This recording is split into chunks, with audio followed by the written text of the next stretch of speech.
সেই সমস্ত পরিবারদের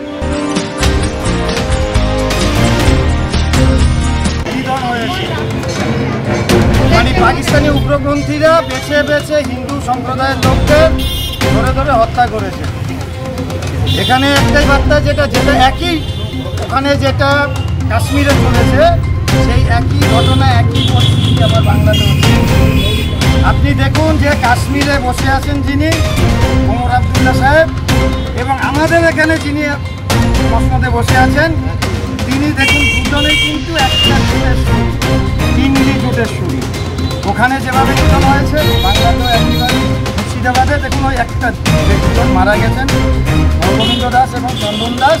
তাদেরও একটাই দিয়েছিল যে তারা হিন্দু।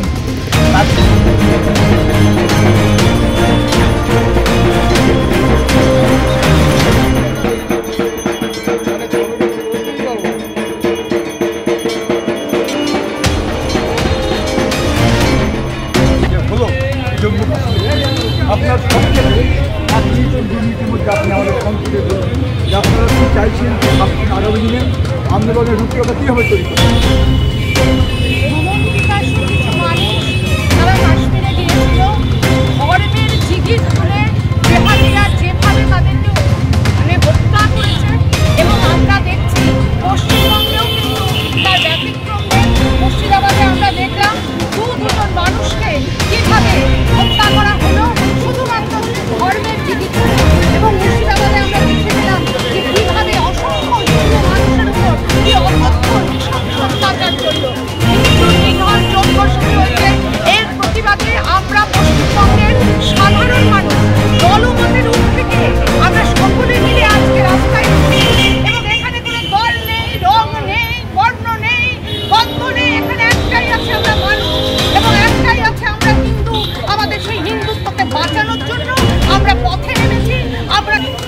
চারিদিকে শুধু হিন্দু হচ্ছে, এটা হিন্দুদেরকে বুঝতে হবে।